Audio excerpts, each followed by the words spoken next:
All right. Good morning. Good morning. Hope everybody's having a great morning. Today is March 10th, and we are cruising right along into spring.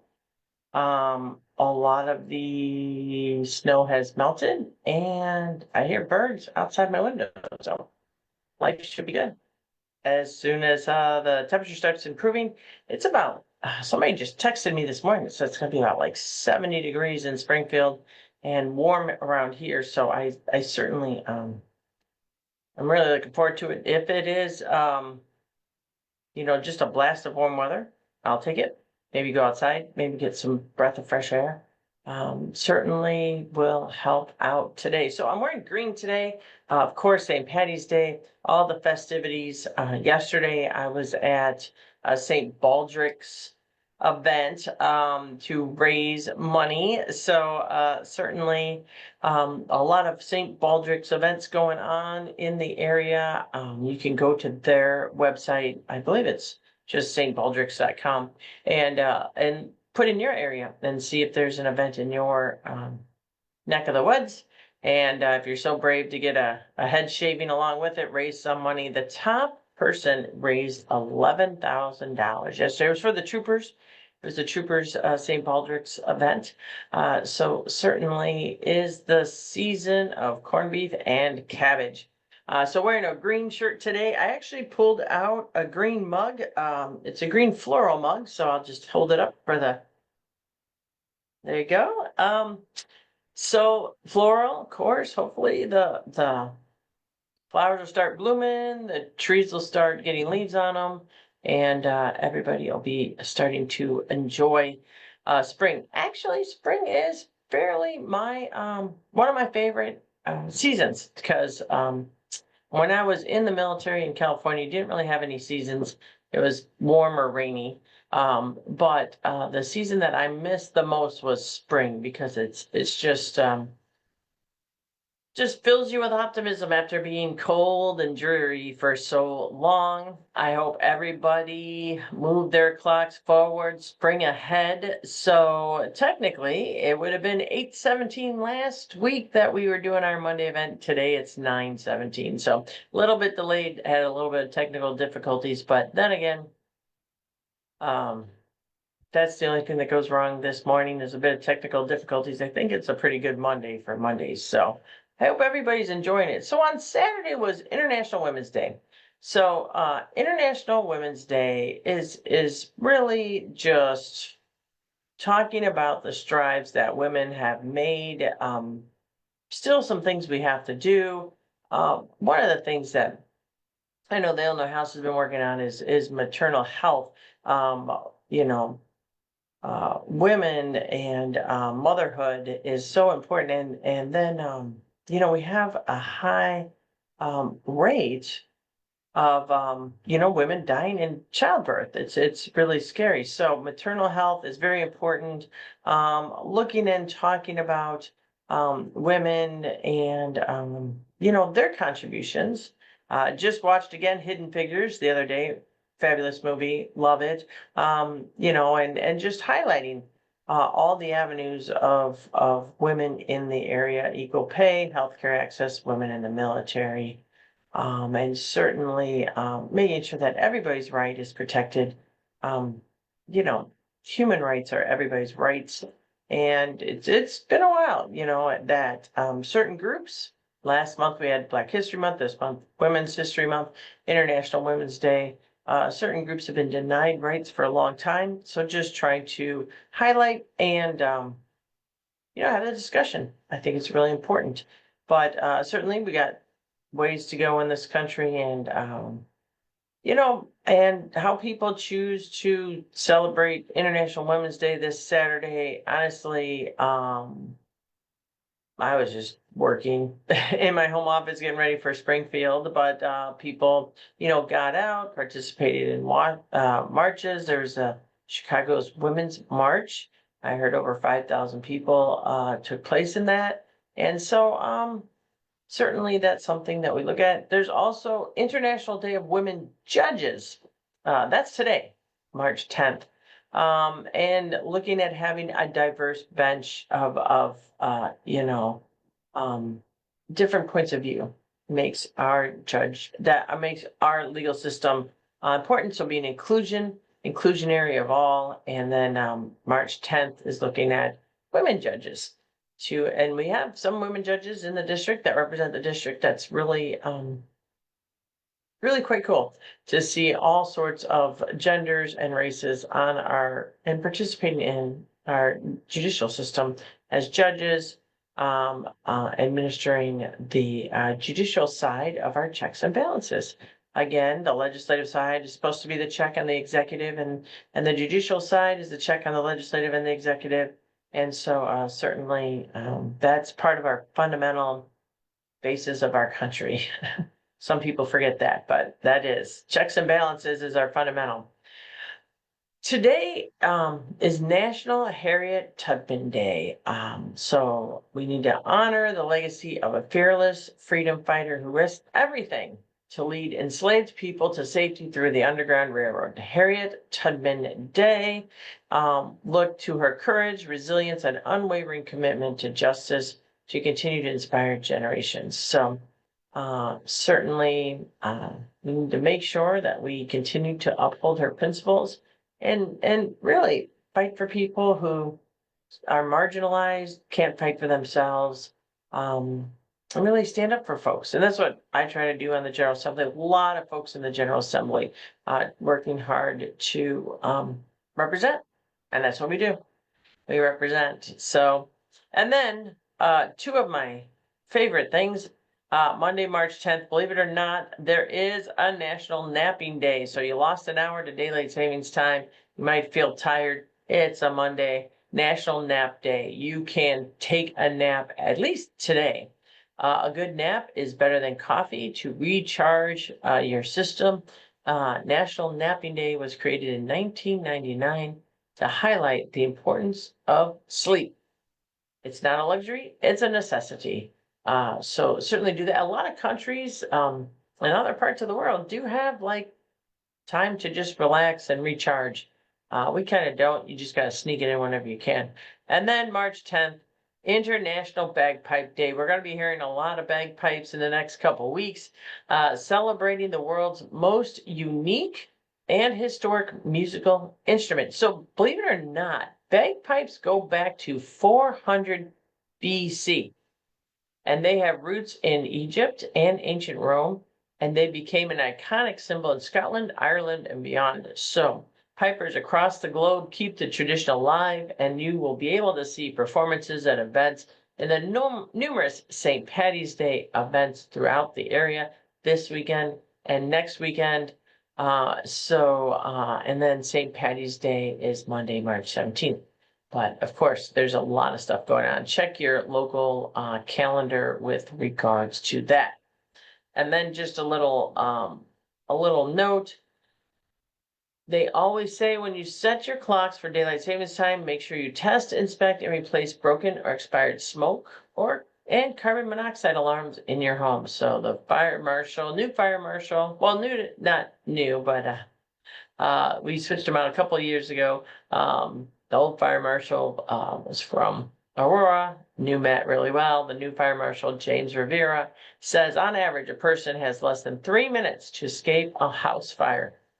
So you got to make sure that you plan your smoke detectors, carbon dioxide detectors, and then be prepared. Identify 2 ways out of every room.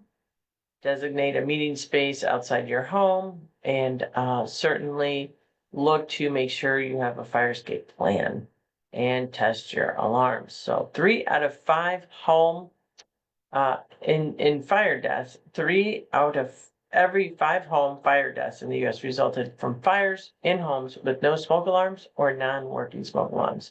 And then another tidbit that I was told is if you have a fire extinguisher, don't keep it in the kitchen because that's kind of where the fire is going to be. And if you have a fire extinguisher really close to the fire, it might be too hot for you to be able to use it. Have it close by, but not immediately by like your stove. So some stoves are right next to the kitchen sink, and they put it fire extinguishers under the kitchen sink.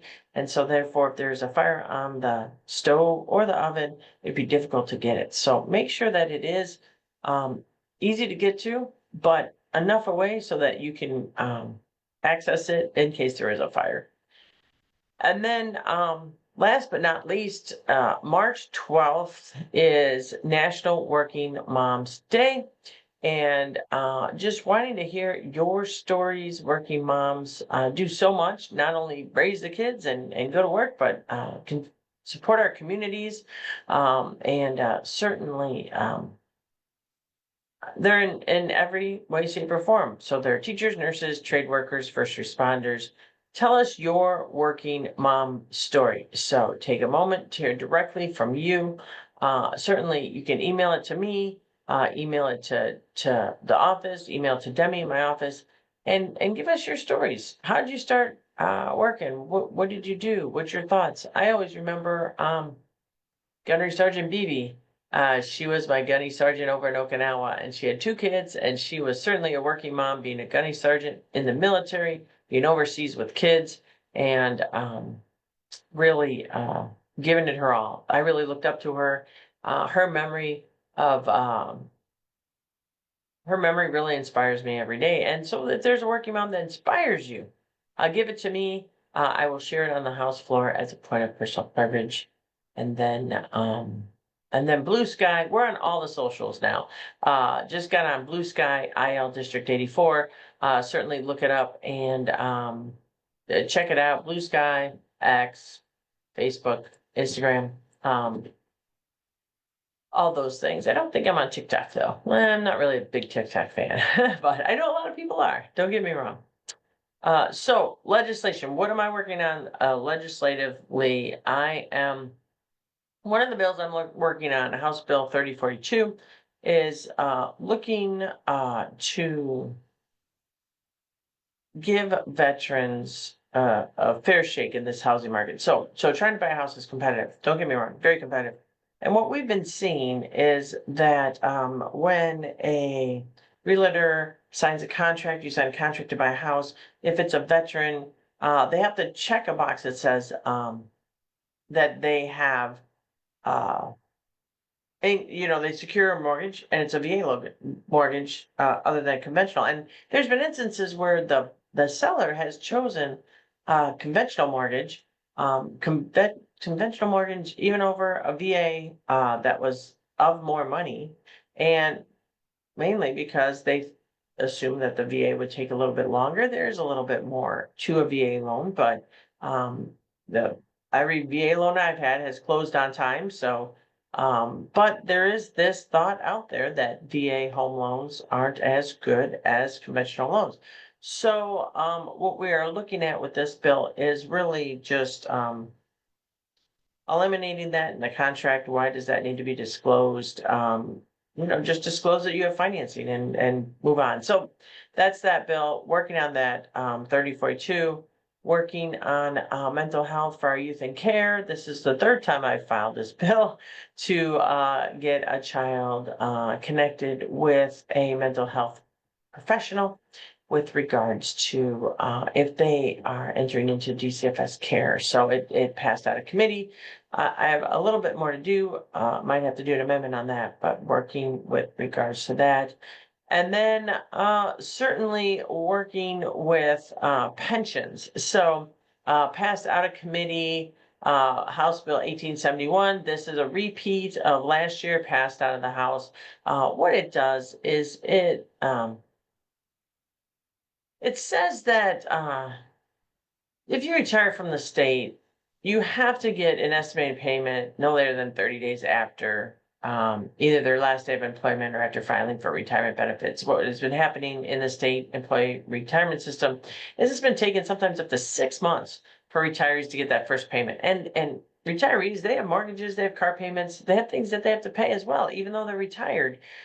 So it passed out of pensions again. We passed out of the House. It's going to certainly,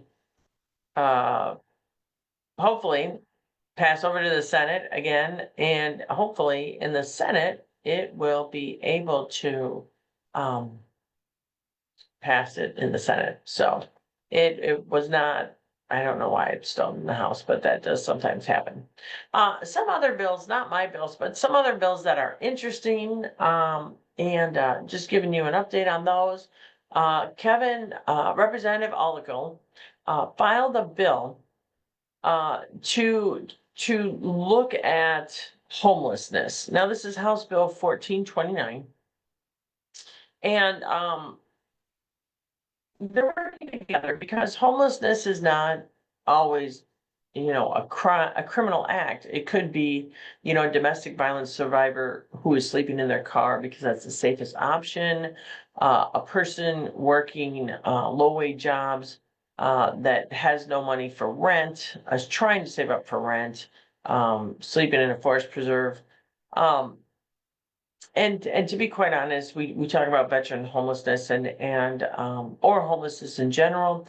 And when you look at the chronic homelessness, a lot of them have mental health conditions.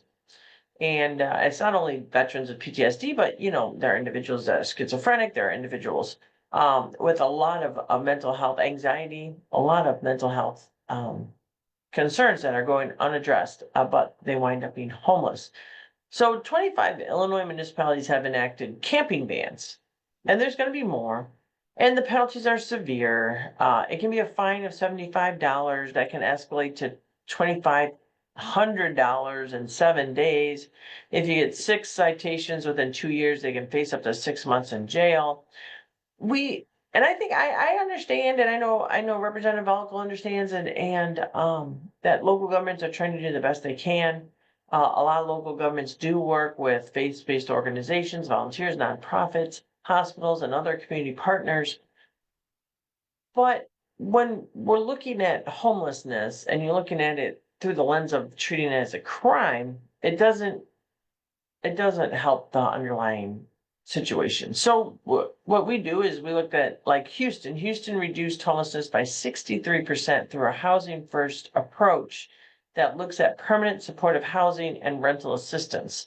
So they provide stability, connect people with essential services, and it doesn't criminalize homelessness. So Representative Olico has that bill. I think it's a very good bill, and looking to see it go through the system.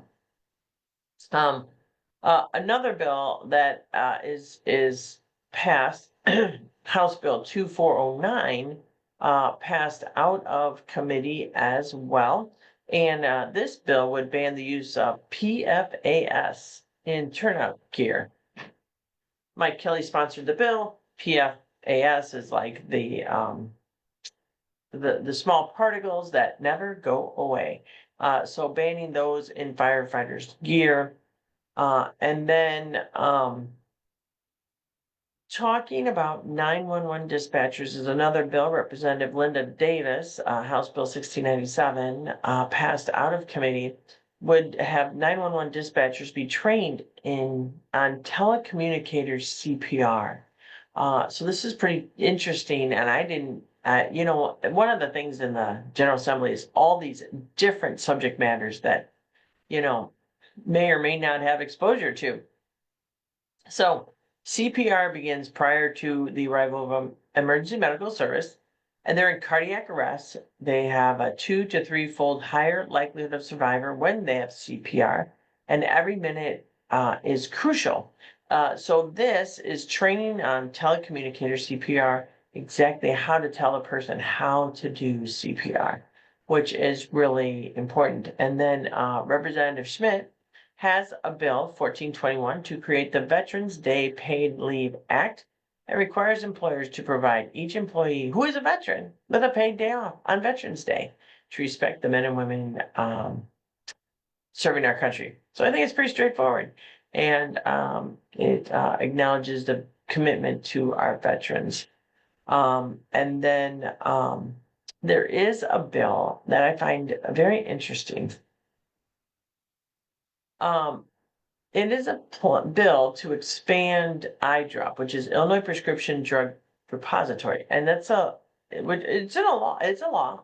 It allows citizens to donate expensive prescription drugs so patients without insurance could have free access to them. Any citizen for any reason can donate unexpired and unopened prescription drugs to pharmacies. This can range from cancer drugs to insulin, and then they can be donated to uninsured patients who cannot afford the thousands of dollars for the house. So the Illinois Department of Public Health oversees this program and educating more pharmacists on this existence and a website that allow pharmacies to be part of the plan. So this plan passed the Public Health Committee. It's going to be on the House floor and working with the Illinois Department of Public Health. So certainly that's a great plan. If you have expired medications, you can dispose of them as well. The disposal bins, I've seen them at Walgreens and CVS and the like. A couple other bills I thought were interesting that are coming up. Of course, there's thousands of bills. I can't tell you all of them. $10,000 a semester for student teachers. Right now, student teachers pretty much work for free, and it's really a hardship on student teachers as they are aspiring to be teachers. So it would allow up to a stipend, $10,000 per semester for student teachers. It would also provide $2,000 per semester for eligible cooperating teachers. So pass out of the higher ed committee and onto the House floor. And then one bill from Representative Laura Verdias. I think I might make this bill a question of the week. Speaking of that, but two high school students, Benjamin Ratner and Addie Kropinski, are looking to a bill in Springfield that said public high school should start no earlier than 8:45. So certainly that's an interesting thing, and I've read many things about school districts and schools starting and how younger kids are more energetic earlier on and high school students are less energetic earlier on. So no earlier than 8:45. So Libertyville High School starts at 8:45, and the students say that even though there's still a struggle to balance sleep and daily activities, but she has seen just an overall increase in academic performance, students' well-being since pushing the start back time in 2018. Not sure about the bill. Wednesday has a committee hearing to show lawmakers the issue is important to high school students' well-being. So certainly that's an important thing.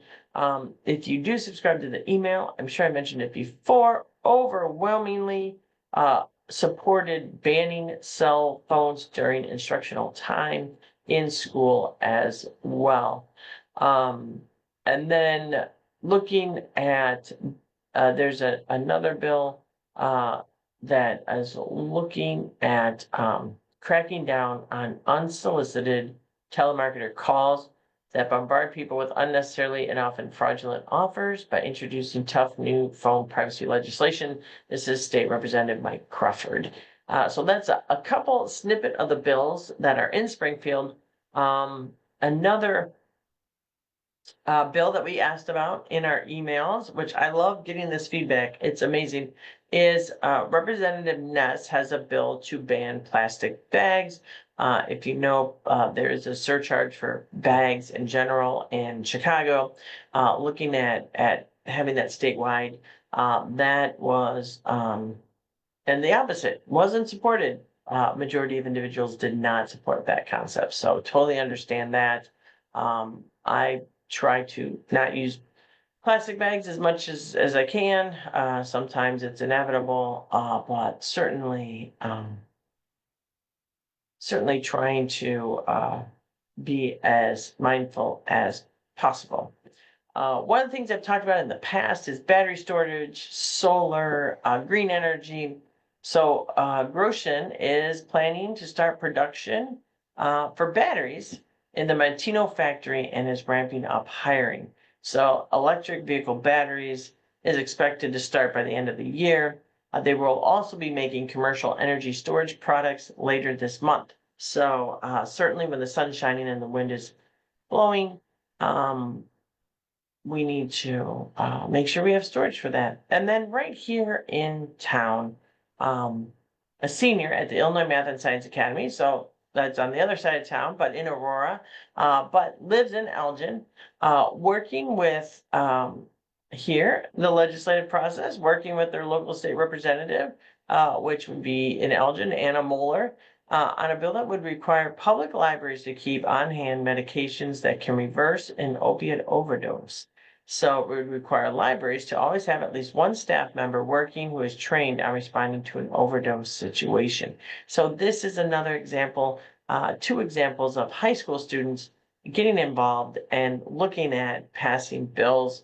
And we do have our Youth Advisory Council that works on bills as well. So if any, any young people that want to be involved, certainly let me know, contact the office, and be part of our Youth Advisory Council, because great ideas come from all sorts of individuals in the community. And certainly I've passed bills that came from the community, and we've had students come down to Springfield advocating for bills to help our community a little bit better. So speaking of voting, so the residents of Illinois have spoken. I've talked about this before, and 385,000 votes cast. Now, not 385,000 people, because you can vote every single day. I did not vote every single day for the flag. I voted maybe 3 times. I'm just too busy to sit there and vote every day. But 43% of people who voted preferred our existing flag. So there are 12 alternate flag options created by Illinois residents, students, and historical flag submissions. And people just wanted to keep the old flag, which is fine. That's what we looked for. I enjoyed the submissions. The current flag, 43% of the vote. So we will retain that.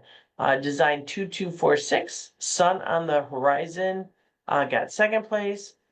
Design 3679, Lincoln Silhouette and Illinois Outline, got third place. And then last place was the 1968 sequential flag design. So people didn't really like that one. So the Illinois Flag Commission was formed by legislation and will now analyze the votes and present the report to the General Assembly later this spring. Legislators will have a final say on whether to keep the existing flag or move forward with a new design. Certainly the final decisions is in the lawmakers' hands, but I don't know how that would go. If everybody wants the old flag, they get the old flag. As always, there was 10 to 30 clicks every week. So very good with regards to that. And then there is a bill, a homeschool bill that has been filed. It's been introduced by Rep. Chair Costa Howard. Now, what homeschooling children has been around for a long time. I've known individuals that have homeschooled their children. They take it very seriously. And I understand that. However, there was a Chicago Tribune article that came out that pretty much showed that there are instances where parents, negligent parents, are claiming that their children are being homeschooled, and they're not. And these children are being abused and neglected and not schooled at all. So the end of the day, we need to look at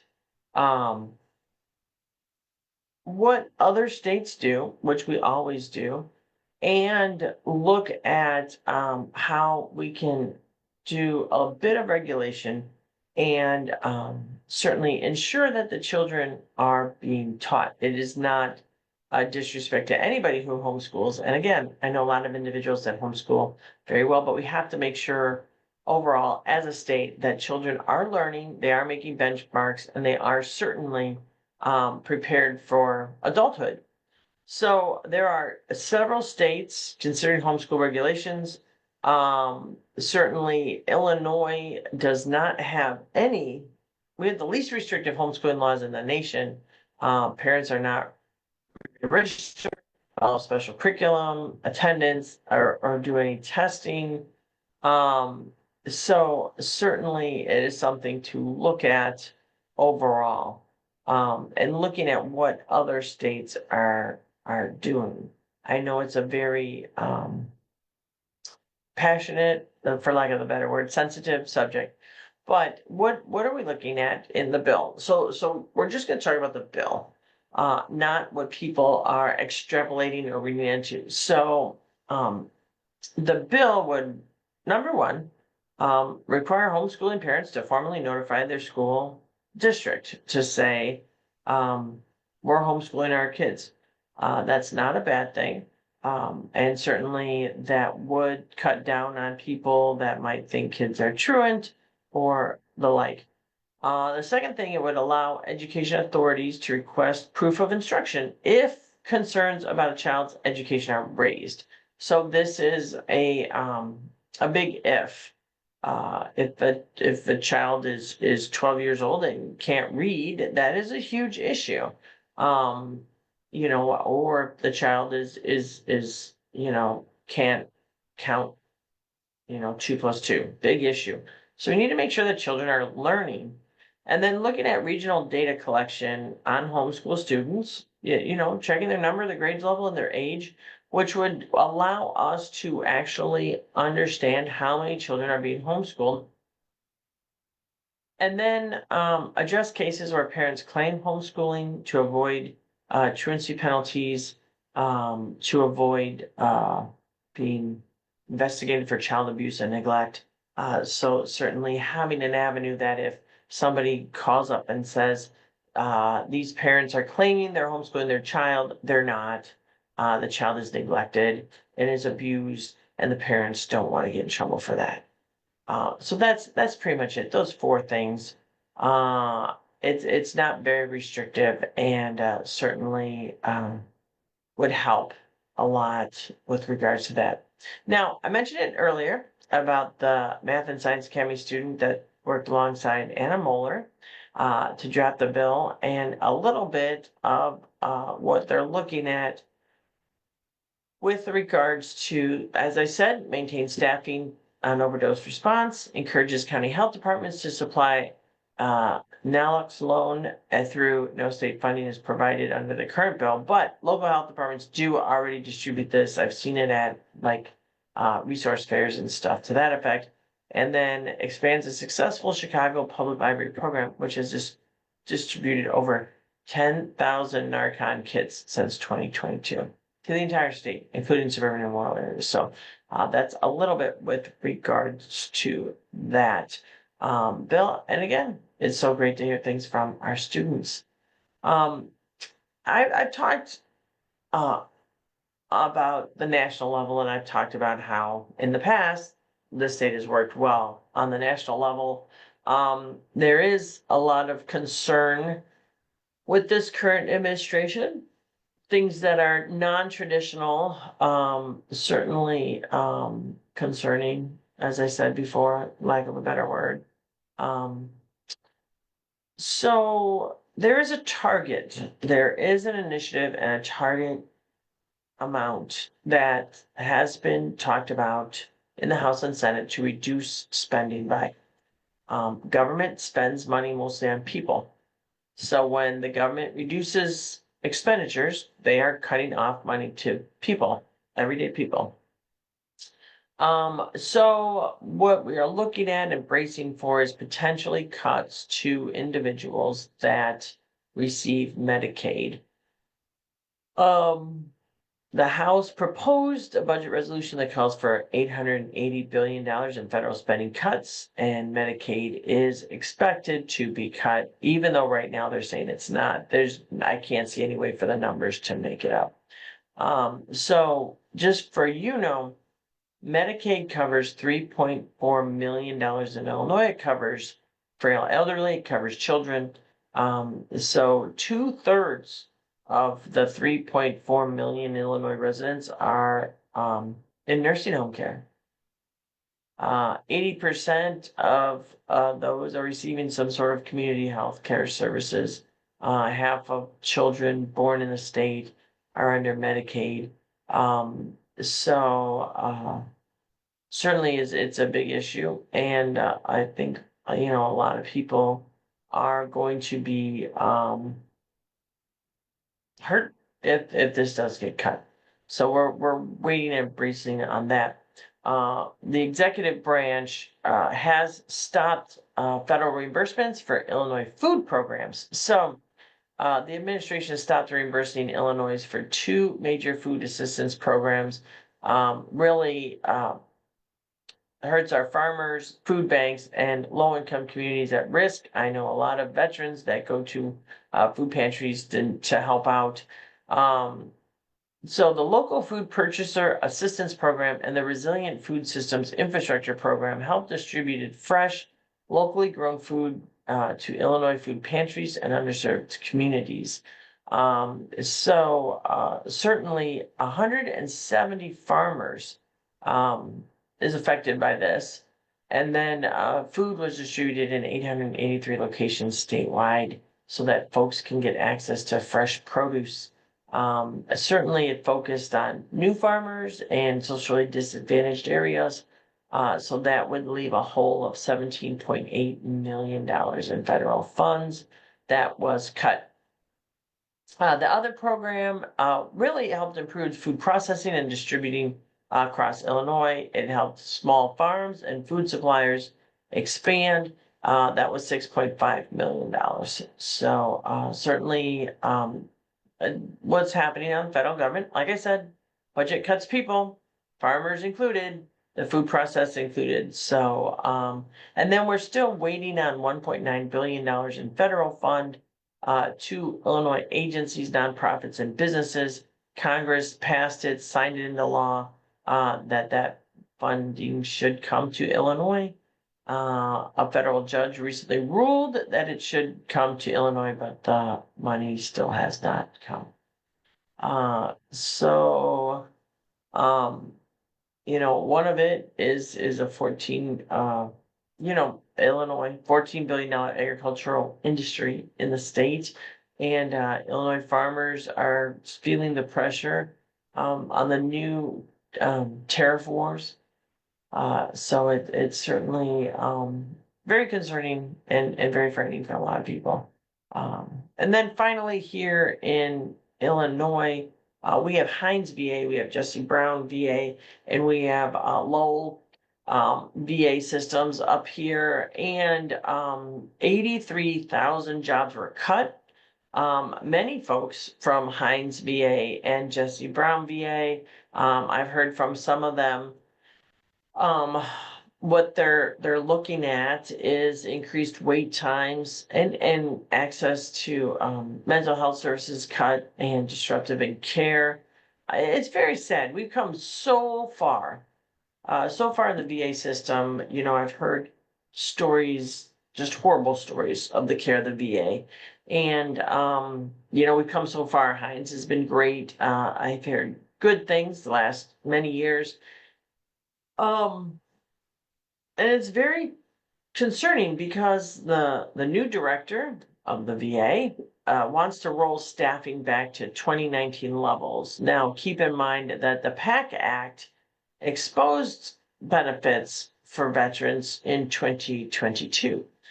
So we have an increased workload and a director that wants to go back to prior staffing levels before the PAC Act. They seem to think there's this magical wand that caseloads can be dealt with by fewer individuals.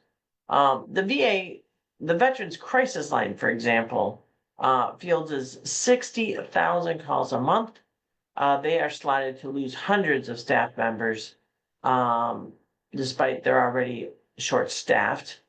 It is said 17.6 veteran suicides per day. I have heard it's actually, when you look at individuals that take their own lives, individuals that drink themselves into an early grave, individuals that use that overdose on drugs. Those all come together to about 40 veterans a day. So whether they're self-medicating the pain away or they're taking their own life, huge issue. And certainly losing hundreds of individuals on the crisis line is not going to help struggling veterans. Cutting funding to the national PTSD organization is not the way to do it. This seems to be really a long-term strategy to dismantle the VA and push it into privatized care. And I know a lot of people that have privatized care use the VA because they appreciate the care that they get. So just all around all around things are very disappointing on the national level. And then dismantling the U.S. Department of Education is another goal of this administration, and it would eliminate federal education oversight. It would dismantle the Department of Education, which would end federal involvement in K through 12 education, end oversight on student loan programs, and the enforcement of civil rights protections for students, Title IX, Student Loan Authority. They certainly want to eliminate that and put it under a different department that would need Congress to act. And then just reducing the department's workforce, eliminating diversity programs, and looking at without a federal education agency, states would set their own policies on issues like curriculum standards, testing, funding allocation. What this would do is, again, as each state is different, now you'll have different educational standards, different curriculum from state to state. How that would work out, you can get one type of education in one state, another type of education in another state. It would not be uniform. And in the case of the federal government, this is uniform. The Department of Education was created in Congress in 1979. So technically, to dissolve it, it would require Congress, but hollowing it out, which is making sure nobody works there anymore and making it completely and utterly ineffective, it seems to be what's happening right now. Certainly that's something to think about. In 1980s, President Reagan wanted to dismantle it, but failed it. 1996, the Republican platform called for its elimination, but Congress rejected that idea. And so now they're not dismantling it, but they are pretty much firing everybody that works there. So that's I don't mean to laugh. It's just what else can you do with that kind of logic? So other than that, again, a lot of St. Patrick's Day's events going on in our area. Certainly look them up.